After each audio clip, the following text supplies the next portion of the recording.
Olá, amigos e amigas ouvintes. Eu sou Helena Sampaio e falo em nome da Rebraus, a Rede Brasileira de Letramento em Saúde. Hoje nós vamos discutir terminologia. No passado, já foi muito discutida a diferença entre alfabetização e letramento no campo geral. Posteriormente, essa discussão se estendeu para alfabetização em saúde e letramento em saúde. Já há um consenso em considerar letramento em saúde mais abrangente do que alfabetização em saúde. No entanto, hoje nós queremos focar nossa discussão em dois termos que vêm ganhando bastante espaço em nosso país: é o letramento em saúde e a literacia em saúde. Linguistas afirmam que é uma conversa multidisciplinar necessária. De onde vem essa alternância de nomes na área da saúde? Para falar sobre isso, nossa convidada de hoje é a Maria José Bocorni Finato, professora e pesquisadora da Universidade Federal do Rio Grande do Sul e do CNPq. Ela é coordenadora da Comissão Brasileira no Trabalho de Levantamento e Sistematização das Terminologias Comuns da Língua Portuguesa, por designação do Ministério das Relações Exteriores do Brasil. Ela é pesquisadora no tema da acessibilidade textual e terminológica, linguagem simples e comunicação em saúde. Estuda as terminologias de diferentes áreas do conhecimento, buscando descrever e sistematizar seus usos em diferentes situações. E ela também vai falar, na mesma linha de discussão, sobre um estudo que ela vem orientando da Liana Braga Paraguaçu, que é doutoranda do Programa de Pós-Graduação em Letras da Universidade Federal do Rio Grande do Sul, tradutora e que vem prestando serviços e consultoria sobre comunicação facilitada e linguagem em saúde junto à Fiocruz. O tema da tese que a doutora Maria José está orientando é o letramento em saúde no Brasil, contribuições dos estudos da linguagem, terminologia e tradução para uma comunicação facilitada com pessoas de escolaridade limitada. Então, muito pertinente a presença da doutora Maria José conosco para falar com muita propriedade sobre essa nossa temática de hoje. Então, vamos lá. Como é que vai, doutora Maria José? Seja muito bem-vinda. Olá, Helena. Oi, pessoal. Bom dia, boa tarde ou boa noite, dependendo do horário. Eu agradeço muito por esta oportunidade concedida pela Rede Brasileira de Letramento em Saúde e espero poder trazer alguma contribuição para quem nos ouve, que está interessado nesse tema, sempre a partir da nossa área de conhecimento, que é a linguística, né, para essa conversa e também convidar a todos para a gente refletir, né, juntos sobre esse tema das terminologias que nós precisamos empregar para construir os nossos conhecimentos e para comunicar os nossos conhecimentos. Exatamente. É uma discussão importante, porque o seu papel é muito importante em nos elucidar com a melhor abordagem que nós podemos ter dos diferentes termos que se apresentam para nós e dos diferentes níveis de tradução que a gente faz, às vezes, de textos que não são da nossa língua, né? Então, eu vou começar aqui com a primeira pergunta, que, na verdade, eu tô perguntando mais de uma coisa, mas para a mesma coisa, tá certo? O que faz um terminólogo, que também é linguista e tradutor? Quer dizer, como é que é o trabalho dessa Comissão Internacional das Terminologias Comuns da Língua Portuguesa? Vocês trabalham com padronização de termos técnicos? Como eu já havia mencionado em um podcast anterior aqui na Rebraus, eu e a Liana Paraguaçu, que faz doutorado sobre as questões em torno do conceito e das terminologias do letramento em saúde, e outros colegas, que também nos voltamos para o tema da comunicação facilitada em e sobre saúde, trabalhamos com uma ciência que se chama linguística. E como cientistas da linguagem, a gente examina, estuda com métodos e evidências empíricas o funcionamento da linguagem em um enfoque que é descritivo. Quer dizer, a gente estuda o jeito que as pessoas, os profissionais, como os médicos, os enfermeiros, ou mesmo os técnicos de segurança do trabalho, os agricultores e os engenheiros ou cozinheiros se comunicam. Este é um enfoque, como eu mencionei, descritivo. E o que nós fazemos? Nós estudamos como esses grupos profissionais conversam por escrito e pela fala, seja se comunicando entre si, ou seja na situação em que precisam levar informações para as pessoas leigas.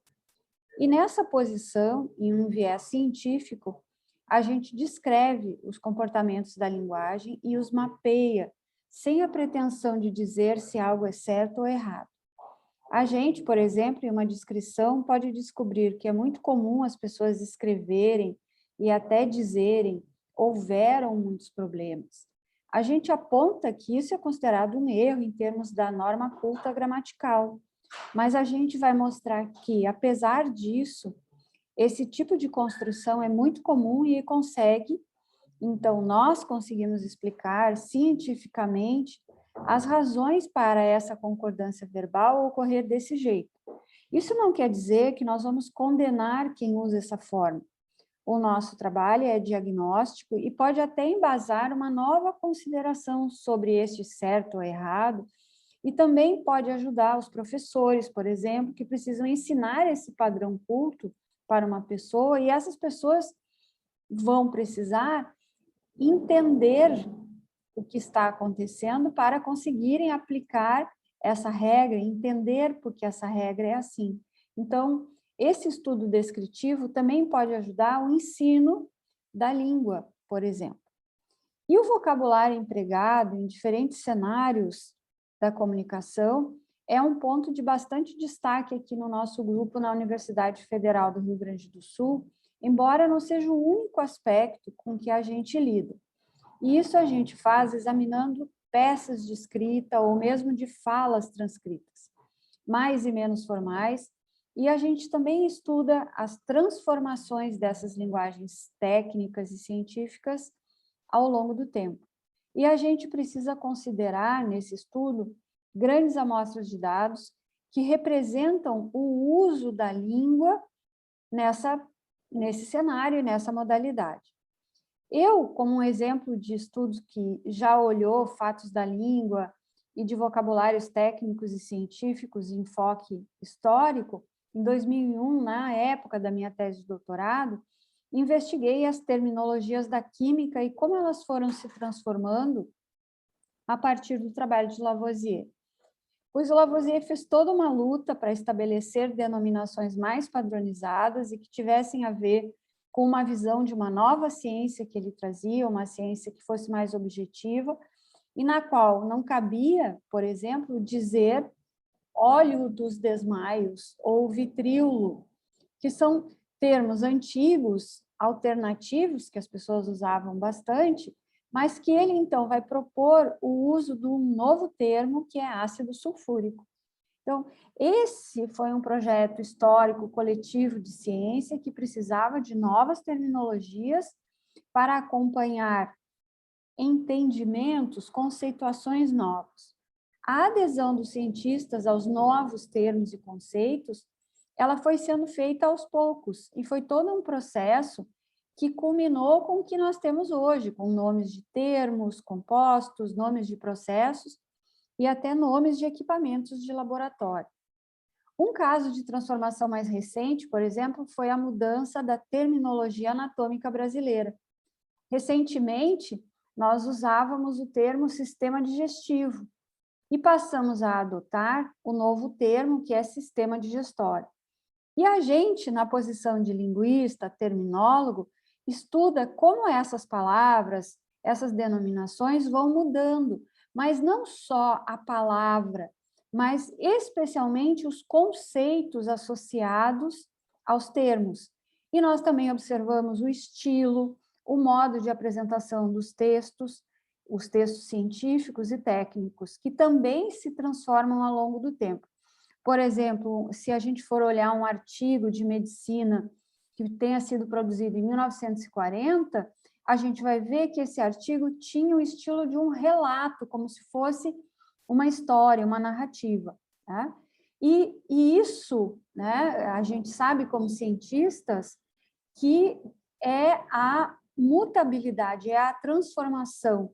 O caráter mutável da língua a define como sendo uma língua humana. Então, ser mutável e ser variável são duas propriedades fundamentais das línguas humanas, e esses são fatores que distinguem a língua de uma pessoa, uma língua natural, de uma língua que, por exemplo, seja produzida por um robô. E, enfim, a variação e a transformação fazem parte dessa condição da linguagem humana. E o trabalho da Comissão Internacional, referido por ti, das terminologias comuns da língua portuguesa, e eu tenho a honra de integrar a representação brasileira, ele é voltado justamente para a descrição dos termos que são usados em língua portuguesa, conforme são usados, empregados, padronizados ou não, nos diferentes países que têm a língua portuguesa ou como língua principal ou como língua oficial, como Angola, Moçambique, Cabo Verde, Timor, Guiana, São Tomé e Príncipe. E aqui cabe a gente referir o caso de um termo padronizado que tem forma diferente em diferentes países e culturas. Um exemplo vem justamente da química, que é o termo azoto, que para nós, no Brasil, é nitrogênio. E azoto é um termo padronizado no espaço português, enquanto que nitrogênio é a nossa forma padronizada. Então, o que a gente vê é que essa alternância entre azoto e nitrogênio, que a gente vê, quer dizer, o que a gente estuda com o amparo da terminologia e da linguística, é que há razões para isso. Há uma justificativa de por que se usa azoto em Portugal ou em outro país, e porque nós e outros países de língua portuguesa preferimos utilizar nitrogênio. E o que nós temos aqui? A gente tem denominações e padrões de conhecimento que, por mais que sejam centrados numa mesma base, comportam variações. E a transformação dos conhecimentos, as diferentes perspectivas envolvidas na comunicação desse conhecimento, também produzem impactos na forma de se construir, estabelecer, padronizar os termos técnicos e científicos. E a gente, como linguista, lidando com a linguagem humana, sempre vai se deparar com o fenômeno da variação desses usos. Tá? E nós não vamos ter a preocupação, isso aqui é o certo, isso aqui é o errado. A gente sabe que existem padrões estabelecidos por pessoas que têm a condição de colocar esses padrões. Por exemplo, a Associação Brasileira de Normas Técnicas faz determinadas padronizações. A Associação de Química estabelece as nomenclaturas que são padronizadas. A Associação Brasileira, a Comissão Brasileira de Terminologia Anatômica também faz a mesma coisa. Mas a gente também olha outros cenários dessas terminologias e da apresentação das designações, como, por exemplo, do plano científico para o plano leigo ou popular. O exemplo, o termo técnico para otitite, ele se apresenta como papeira no Nordeste, norte do nosso país, e no Sul ele é denominado popularmente como cachumba. E esse é um assunto que um assunto como esse, a gente estuda em foco descritivo. Então, mesmo que a gente tenha um termo científico ou técnico que foi ratificado, validado por um dado grupo, como sendo aquela forma preferencial, a gente sempre sabe que vai haver alguma variação.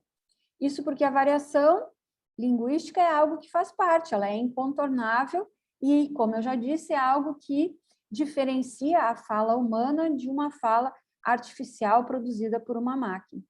E em linguística, desde sempre, a gente estuda esses diferentes tipos de variação da fala escrita, das formas aos significados, e também a variação e os esforços para a padronização das linguagens técnicas ou científicas. A gente entende que existem terminologias que é imprescindível serem padronizadas para se evitarem sérios problemas de comunicação, de informação. Tá? Ninguém vai querer confundir o nome de um explosivo, por exemplo, com o nome de uma outra substância.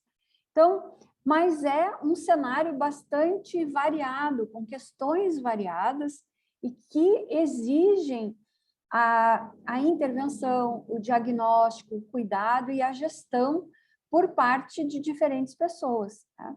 Um caso com alguma semelhança e que envolve o estabelecimento de uma terminologia e também tem a ver com tradução, como a gente vê com a dupla letramento e literacia, é o caso do termo atenção farmacêutica, tá?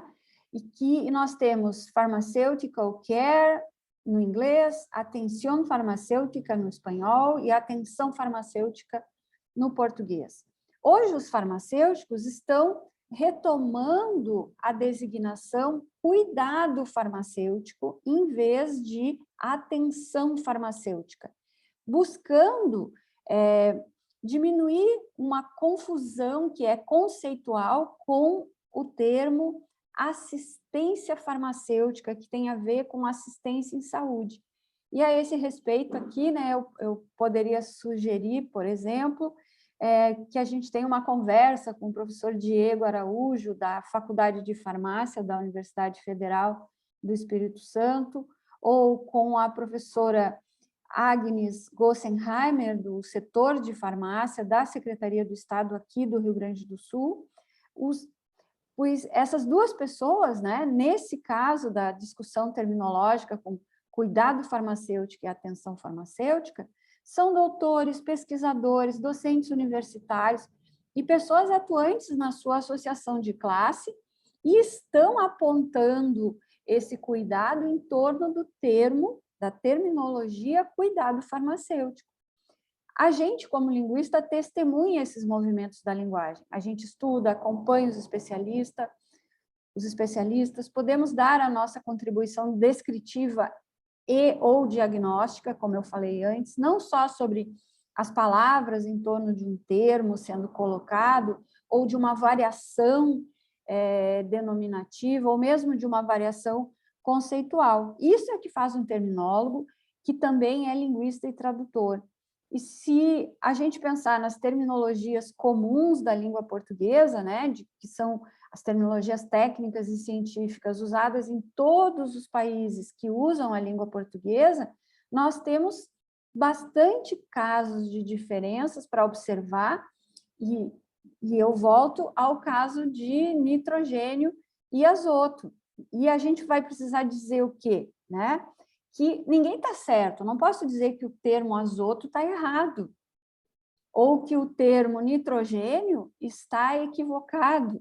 Né? O que nós temos? A gente tem dois valores culturalmente, pontualmente estabelecidos. E a gente precisa conseguir administrar isso em prol de uma comunicação que seja o mais eficiente possível, que as pessoas envolvidas nessas trocas de conhecimentos e saberes saibam que existe essa alternância, essa variação, e que, em alguns casos, a alternância e a variação estão associadas também a algumas diferenças de conceituação.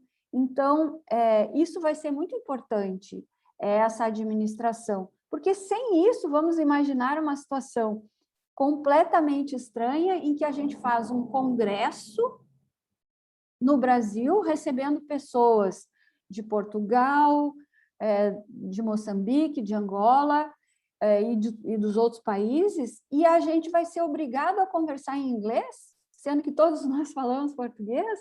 Então, realmente a gente tem que pensar nessa situação e na importância, né, de a gente promover a facilitação das trocas de conhecimento no que se refere aos usos das terminologias. É esse o nosso papel enquanto linguista, terminólogo, tradutor e gestor dessas trocas de conhecimentos e desses diálogos em torno de terminologias e seus entendimentos.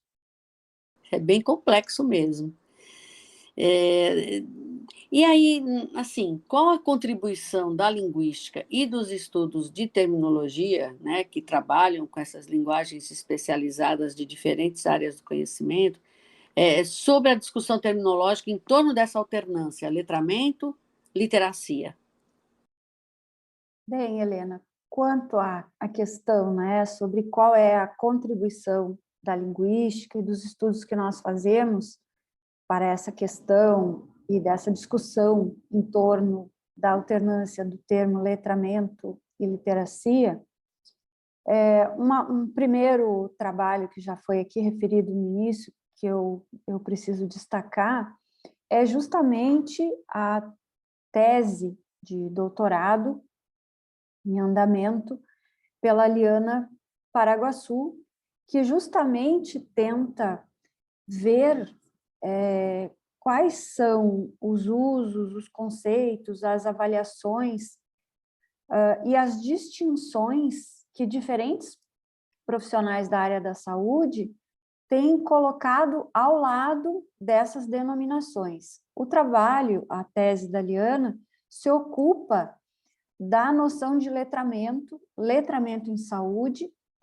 e ela tem feito todo um trabalho de revisão e de busca de informações em bases nacionais de teses, dissertações, livros e capítulos a respeito desse tema, produzidos a partir de 2001 no Brasil, claro que sempre ainda tentando voltar mais ainda no tempo olhar para essas questões que já tinham sido tratadas no âmbito dos estudos de linguística aplicada, da pedagogia e do ensino de uma forma em geral.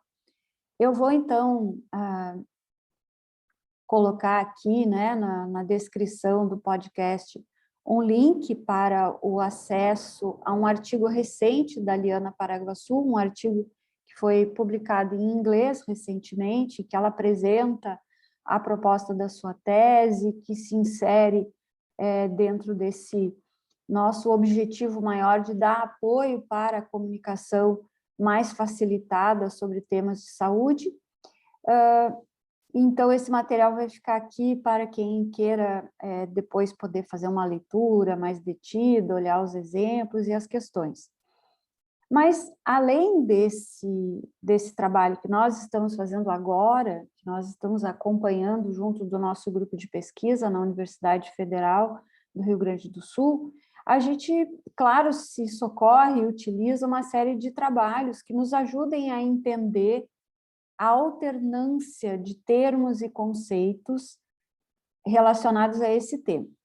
Um material que tem sido bastante útil e bastante importante para nós é um artigo publicado em 2017, que a gente até pode considerar que não seja assim tão recente, mas é um trabalho muito importante, que é da autoria da professora Rosângela Gabriel, aqui da Universidade de Santa Cruz, no Rio Grande do Sul, e que justamente discute os termos alfabetização, letramento e literacia, e que nos coloca a concepção de uma pesquisadora que trabalha com leitura, ensino de leitura, pesquisa de leitura, avaliação em leitura. O artigo se intitula Letramento, Alfabetização e Literacia, um olhar de partida que vem da ciência da leitura. Então, nós também achamos, né, eu acho importante colocar o link para esse artigo aqui na descrição do podcast.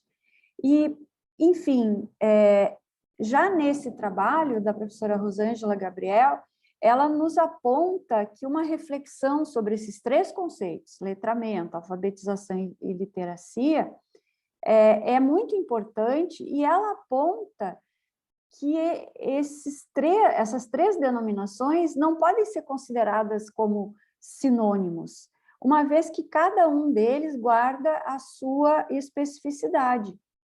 E nomes diferentes estão relacionados a conceitos diferentes, como eu já referi no bloco anterior. Tá? Então, quando se estabeleceu que sistema digestório era uma melhor denominação para sistema digestivo, não houve apenas uma mudança de nome, houve uma apresentação de uma denominação associada a um novo tipo de conceituação, de entendimento sobre essa parte anatômica.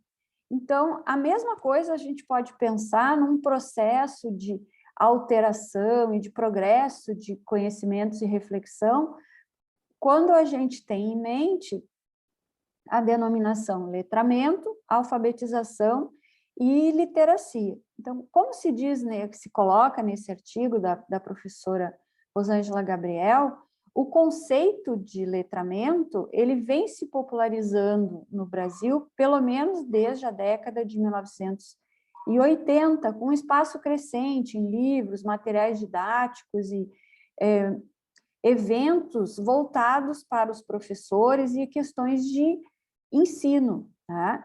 E esse crescimento dessa noção, ele não se deu em detrimento de um espaço que já se tinha sobre as questões associadas a um outro termo, que é a alfabetização, tá?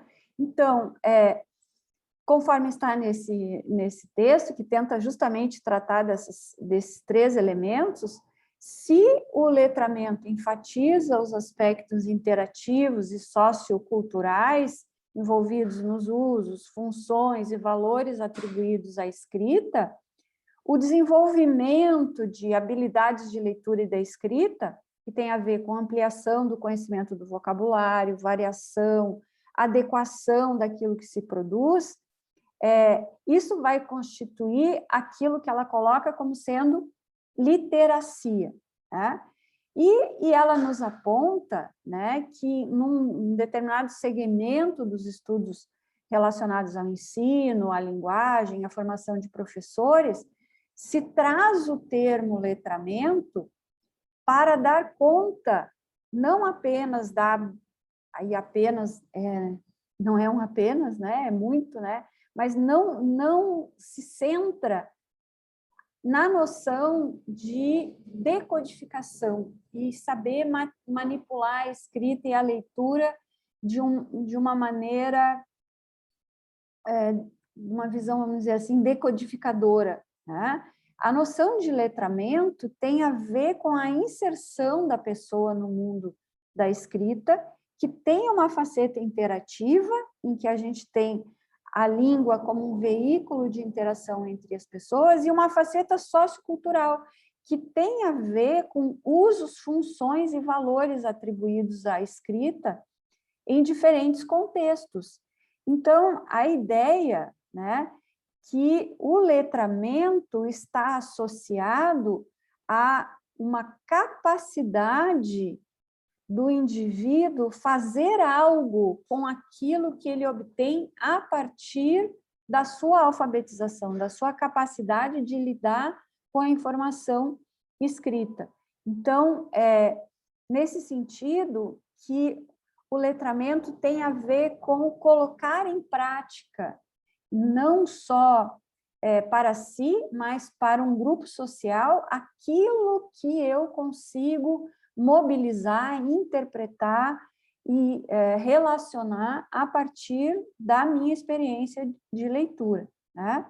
Então, o que a gente sabe, o que a gente vê nesses estudos, né, que o termo literacia, ele é uma importação da literatura anglo-saxônica, né, na origem literacy, e diz respeito a um conjunto das habilidades de leitura e de escrita, que tem a ver com a identificação das palavras, o conhecimento da ortografia, a aplicação dos textos em processos linguísticos, em processos cognitivos de compreensão.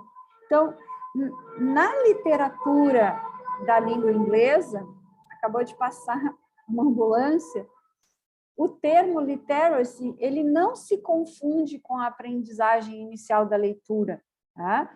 Então, ainda que aprender a ler seja um marco no desenvolvimento da pessoa, outras, né, habilidades vão ser necessárias, de modo que eu consiga fazer algo com essas habilidades. Então, a gente tem esse recorte, né, com relação a literacia, letramento e alfabetização. Então, o que a gente vê nesse artigo da professora Rosângela é que letramento, alfabetização e literacia não são conceitos excludentes. que, conforme ela aponta, eles não precisam competir entre si, mas também não precisam se confundir. E como ela bem aponta, né, no seu texto, não se trata de isto ou aquilo, mas sim de um isto junto com um aquilo. Quer dizer, essas podem ser perspectivas complementares, né? Ainda que isso pareça um tanto óbvio, né? Não há necessidade de a gente pensar numa rivalidade entre as diferentes perspectivas e diferentes entendimentos, né? Então, nós temos uma perspectiva bastante associada ao termo e ao conceito de literacia, que vem do contexto português desses estudos, e uma perspectiva bastante marcada, historicamente constituída no nosso país, no Brasil, associada ao conceito de letramento, e que nós vemos assim de uma maneira muito referencial e muito importante pelos trabalhos da professora Magda Soares, que retoma as ideias de Paulo Freire, pelo menos desde 2004. Tá?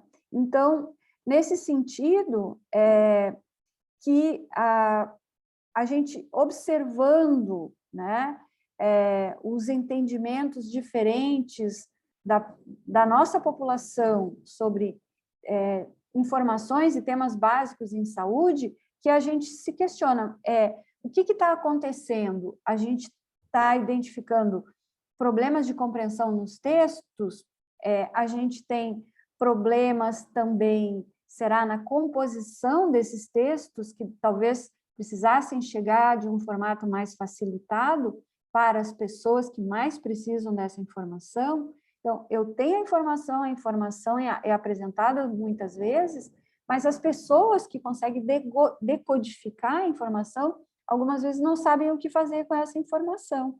E saber o que fazer, fazer algo com a informação, em geral, no nosso país, se entende como sendo essa condição de ser dotado de letramento, e aqui a gente faz a extensão para o letramento em saúde. Então, retornando ali, né, a questão colocada, qual a nossa contribuição como pesquisadores da linguística e da terminologia, a nossa contribuição é ajudar a se entender o quadro que está sendo associado e estabelecido em relação à noção de letramento em saúde, bastante marcado pela noção de letramento em geral, que nós temos nascendo na área do ensino, e a noção de literacia em saúde, que faz o mesmo percurso, mas vindo de uma outra direção. Então, acho que, em linhas gerais, seria isso. Nossa, Maria José, mas é realmente bem complicada essa situação. Para quem não é da área, ainda bem que vocês dão as receitas para nós. Deixa eu te falar uma coisa, você citou esse artigo da Liane, você citou também essa publicação da professora da Universidade de Santa Cruz. Se você puder depois passar o link para a gente coloca ao final do episódio, porque com certeza os nossos ouvintes vão ter interesse de olhar isso daí, ler com calma, e aí ler com a visão de quem já deu um resumo daquilo. Então, fica bem legal, se você puder nos passar, tá certo? Claro, com certeza. Beleza. E aí, baseado em todas essas suas colocações até agora, Maria José, como é que a gente poderia, então, equacionar essa discussão, mas respeitando-se a diversidade de entendimentos? Bom, Helena, agora então eu vou tratar de como que esse trabalho de doutorado da Liana Paraguaçu poderia, como você colocou, nos ajudar a equacionar essa discussão, né? De modo que a gente consiga entender e, ao mesmo tempo, saber respeitar as diversidades de entendimento em torno dessa alternância, né? Entre letramento em saúde e, por outro lado, literacia em saúde. Bom, o trabalho da Liana, ele ainda tem mais um ano pela frente, né? Ele tem se ocupado de fazer uma revisão desses conceitos, tanto do conceito sem a adjetivação ou a qualificação, né? E sim, letramento e literacia, como eu já tinha referido antes, mas a Liana, então, se propõe a fazer uma revisão dos conceitos de literacy, originalmente em inglês, né? Trazendo outros assuntos conexos, como a gente já referiu no outro bloco, alfabetização, cultura, educação e saúde, tá? E a Liana, como já está mencionado nesse artigo da professora Rosângela Gabriel, da Unisc de Santa Cruz, ainda que haja uma série de pontos em comum, a gente não está testemunhando uma sinonímia, né? E ainda assim, do ponto de vista da linguística, a gente sabe que a ideia de sinônimo é meio que uma ilusão, né? Que a gente gosta de ter, por exemplo, casa é sinônimo de residência, mas a gente sabe, né, que uma coisa é tu falar casa, eu moro numa casa, e outra coisa é tu falar eu moro numa residência, tá? Eu tenho sinônimos, mas a gente tem alguns valores agregados a uma forma e a outra que não são exatamente os mesmos, tá? Então, o que a Liana está fazendo, né? A Liana está fazendo uma reflexão sobre como os diferentes profissionais da área da saúde, também, é claro, entra aí nessa produção na área da educação, mas, sobretudo, na área da saúde, como é que essas pessoas têm produzido conhecimento em torno do tema letramento em saúde, trabalhos produzidos no Brasil, esse é o nosso foco principal, e como é que esse tema tem sido tratado, conceituado, considerado ao longo desses trabalhos. Então, apenas no segmento teses e dissertações, por exemplo, produzidos, defendidos no Brasil, a Liana já revisou 127 trabalhos que trataram desse tema no nosso país, né? Então, quando a gente pensa no papel do terminólogo, do linguista, que está fazendo esse trabalho de tentar entender como as terminologias se transformam, como elas significam ao longo do tempo e em um determinado contexto, é exatamente isso que o trabalho da tese da Liana está propondo, né? E está propondo uma contribuição para o estabelecimento do conceito de letramento em saúde e seus conexos no contexto brasileiro com a contribuição dos estudos da linguagem, da linguística aplicada. Então, o que a Liana faz? Ela situa, né, a questão dos letramentos, em geral, a gente fala letramento digital, letramento numérico, letramento científico, letramento matemático, sobre os quais a gente fala tanto hoje, assim como a gente fala de analfabetismo, o analfabeto digital, enfim, coisas desse tipo. Então, ela está situando dentro dos estudos da linguagem, dentro da linguística aplicada,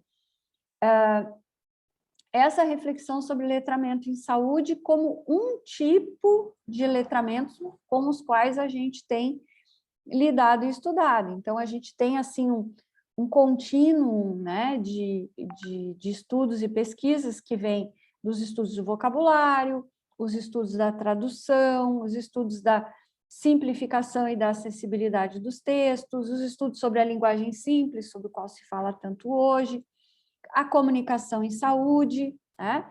E a Liana aponta que nesse contexto da linguística aplicada, a gente tem o trabalho de uma linguista muito especial para nós, que é a professora Mary Cato, que em 1986, na sua obra No Mundo da Escrita, uma perspectiva psicolinguística, veja, ela está lidando com psicolinguística, e isso tem a ver também com leitura e escrita, ela usa pela primeira vez a palavra letramento, né? E isso também está referido nos estudos da professora Magda Soares. Então, o que se faz? Se faz uma distinção inaugural conceitual entre alfabetização e letramento. Ao mesmo tempo, mais ou menos no mesmo período, assim como no Brasil, um novo termo surge como a evolução desses conceitos. Mas, ao invés de letramento, os pesquisadores portugueses utilizam a designação literacia, de uma maneira mais, digamos, próxima do literacy. Tá? Embora, muitas vezes, no Brasil, a gente considera o termo literacia um lusitanismo, né? Por quê? Porque a trajetória de estudos dos portugueses parece ser mais conectada aos estudos de origem inglesa do que os nossos, a gente entende que, pelo que se mostra, temos dois termos diferentes que correspondem a conceitos que não são iguais, tá? Então, há determinadas nuances de constituição do campo conceitual quando eu evoco o termo literacia e quando eu evoco o termo letramento. E é isso que a Liana está tentando mapear, né? Então, no Brasil, não é muito comum a gente encontrar trabalhos que façam essa distinção e essa discussão entre letramento e literacia. Mas, por exemplo, em 2020, o Ministério da Educação do Brasil lançou um programa de incentivo à leitura chamado Conta Pra Mim, e que apresenta uma noção denominada literacia familiar. E, de acordo com o Ministério da Educação do Brasil, nessa gestão governamental de 2020, a literacia envolve a prática da leitura para desenvolver as crianças 4 habilidades fundamentais: ouvir, falar, ler e escrever. Então, vejam que aqui a gente não está mencionando que essa literacia envolve um conjunto de ações a partir daquilo que é ouvido, falado, lido e escrito e, por consequência, entendido, né? Então, no trabalho da Liana, a gente vê um quadro assim, de reconhecimento dessas noções, com alfabetização, alfabetismo, literacia e letramento. E aí, então, o que ela identifica, fazendo a revisão dessas fontes e desses materiais, né? Que a noção de literacia corresponde a um conjunto das habilidades de leitura e da escrita, de capacidades de identificação das palavras, de conhecimento da ortografia e aplicação aos textos. Já o letramento corresponde a um conjunto de competências e aprendizagens que possibilita que um indivíduo atinja seus objetivos e potenciais em sociedade. Então, de um lado, a noção de literacia envolve aplicação de alguma coisa, né? Mas a noção de letramento, assim como a gente está identificando, ela tem a ver, então, com esse colocar em prática, né? De modo que se atinjam determinados objetivos a partir da experiência com a escrita. E aí nós temos, em diferentes cenários, no Brasil nós temos livros produzidos com o título Literacia em Saúde, mas também temos livros produzidos com o título Letramento em Saúde, a nossa rede brasileira de letramento em saúde. E, nesse sentido, né, a gente vê toda uma movimentação, né, de eventos, de pessoas e de grupos, né, apresentando experiências nacionais de aplicação desse conceito associado a letramento e literacia, dessa ideia, né, da promoção da saúde nos espaços acadêmicos, nos serviços comunitários, né? Então, no momento que eu coloco que literacia em saúde, e aí eu evoco o termo em inglês health literacy, como uma capacidade dos indivíduos em obter, compreender, avaliar e utilizar as informações sobre saúde para o seu próprio cuidado ou das pessoas em torno dele, nós temos o quê? Nós temos habilidades e competências que vão um passo além deste entendimento de literacia, entendido como um conjunto de habilidades de entender, ouvir e decodificar. Mas é claro que se a diferença fosse assim tão fácil de ser resolvida, identificada ou equacionada, a gente não estaria aqui durante tanto tempo falando sobre isso, né?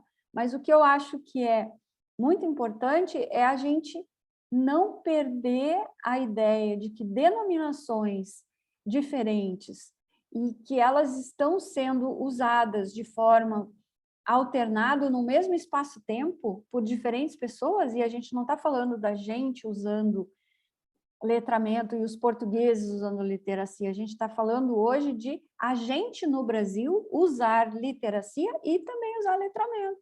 Isso significa o quê? Que o nosso conhecimento, que as nossas conceituações, elas estão se movimentando, né?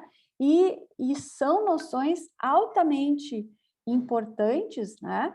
Para que a gente faça e consiga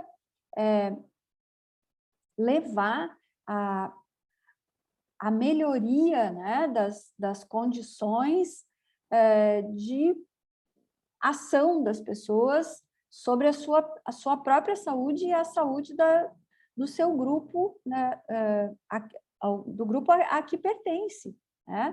Da pessoa ser não apenas um indivíduo, mas ser um cidadão que consegue entender a importância dessas questões, que consegue decodificar a informação que ele recebe, mas consegue fazer algo a partir dessa informação que ele decodifica, que ele relaciona e constrói algum saber, algum conhecimento a partir disso. Então, acho que, em linhas gerais, era isso, né? Se a gente pensar no que, voltando lá à questão, né?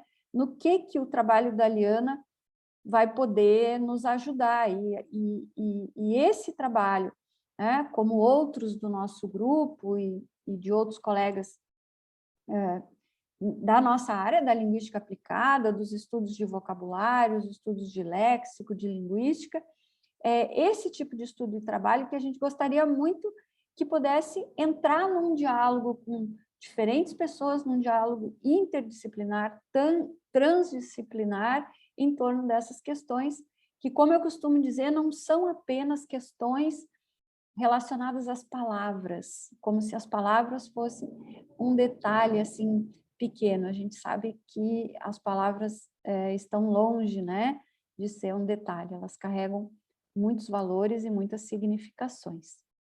Então, assim, em linhas gerais, neste bloco, seria isso. Exatamente, Maria José. É isso aí, as palavras carregam significados, não é só questão de você usar uma ou outra, né? E eu estou, assim, encantada com essa possibilidade do término do trabalho da Liana, que você está participando como orientadora, porque eu acho que ele vai cobrir muitas lacunas que nós temos e vai nos ajudar também a entender melhor o que é letramento em saúde, o que é literacia em saúde. E eu acho que é isso que é importante, porque não é usar uma palavra ou outra da nossa cabeça. Eu acho que a utilização dos termos ela tem que ser uma utilização embasada, né? E a gente vê que é uma discussão que nós não estamos fazendo, né? Nós não estamos fazendo a utilização das palavras no contexto brasileiro.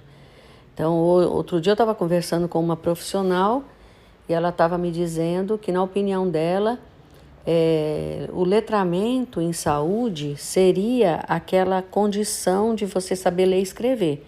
E que a literacia em saúde seria o que você faz com isso. Na verdade, ela foi explicando, mas assim, o que a gente percebeu na conversa é que ela está nivelando o letramento em saúde com a alfabetização em saúde e está colocando a literacia como se fosse o que a gente usa com a definição de letramento em saúde hoje. Então, é uma coisa que precisa ser discutida. E ainda tem uma outra discussão, né, que é uma discussão que a gente não acompanha muito de perto, porque nós somos da saúde e a discussão está acontecendo na educação, mas desde o surgimento da política de da política nacional de alfabetização, a gente vê que o pessoal da educação está discutindo profundamente o uso da literacia, o uso do letramento no geral, né? E o que está por trás dessas utilizações, quais são os reais significados. Então, é uma discussão que a gente tem que acompanhar também, porque, afinal de contas, você não pode ter uma interpretação em um contexto de letramento e literacia no geral e ter um outro diferente para letramento e literacia em saúde, né? Então, assim, são muito pano para manga que nós temos que discutir ainda, mas nós começamos por aqui. Eu acho que você tem razão no título que você sugeriu para esse nosso episódio, né, que é uma discussão necessária mesmo e que ela seja realmente transdisciplinar. Então, eu tô expectante mesmo com o surgimento do trabalho da Liana, que a gente vê que vai ser fundamentado em muitos textos, né, que você disse que ela acessou muitos textos, né? Então, vamos aguardando e vamos torcendo para ser rápido, né, não? E, Maria José, em cima dessa conversa nossa aí até agora, eu queria saber se ainda deixou de falar alguma coisa que você considera importante, alguma coisa que eu não perguntei, o que você ainda gostaria de acrescentar? Bem, Helena, então, para a gente poder fechar, né, esse nosso podcast, nesse quarto momento aqui da nossa conversa, eu gostaria de me colocar também como uma pessoa que faço parte da Rebraus, da Rede Brasileira de Letramento em Saúde, e eu penso que a nossa Rebraus tem muito a colaborar com a reflexão, o equacionamento, e a gente, como linguista, como terminólogo, sabe que a gente não está pensando em resolver, a gente está pensando em equacionar, em reconhecer e identificar uma diversidade de concepções. Eu acho que isso é um ponto muito importante. Acredito que a nossa rede, e eu digo a nossa rede porque faço parte dela, pode nos, digamos assim, auxiliar a reunir perspectivas, contribuições de diferentes áreas, de diferentes pontos de vista, que sempre, enfim, nos ajudam a aprender e a crescer. E eu gostaria também ainda de comentar, assim, para terminar a minha participação, essas questões sobre aqui nós temos um problema de tradução, porque talvez a gente precisasse ser mais fiel à ideia original de health literacy, tal como ela foi pensada, ou se a tradução está certa ou está errada. Enfim, como eu disse antes, né, não se trata de certo e errado, né, mas na minha concepção se trata de a gente entender qual é o quadro posto deste conceito no nosso cenário brasileiro. Tá? Então, eu posso ter uma ideia de health literacy, e aqui a gente fala em internacionalização, na uniformidade dos valores científicos, mas a gente sabe que nós temos uma situação particular no nosso país, com uma história particular, com uma configuração diferenciada em termos demográficos e populacionais, e quando a gente vai pensar na ideia de health literacy transposta para o nosso cenário,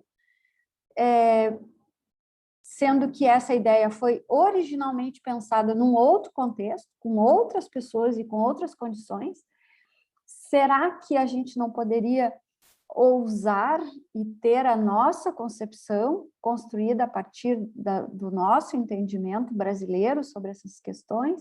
Então, acho que muito mais do que importar saberes e conhecimentos, eu acho que a gente poderia pensar em como esse conhecimento é percebido e construído hoje por nós, enquanto sociedade, né?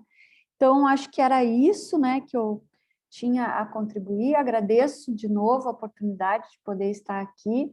Agradeço a Helena pelo convite, pela nossa troca cordial de ideias e de entendimento sobre esse tema.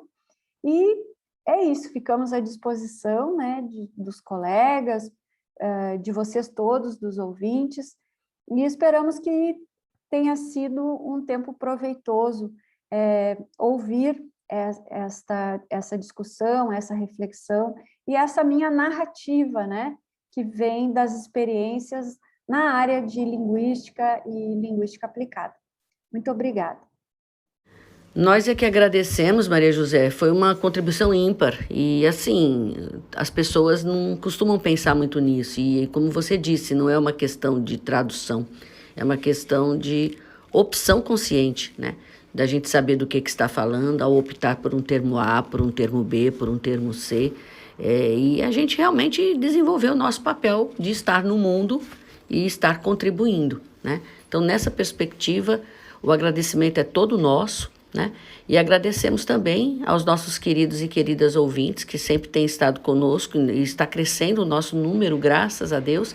A gente tem visto nos relatos do Anchor como nossa plateia vem aumentando gradativamente. Isso é uma coisa importante da própria rede, né? Então é um espaço bom para a gente discutir esses aspectos do letramento em saúde, né?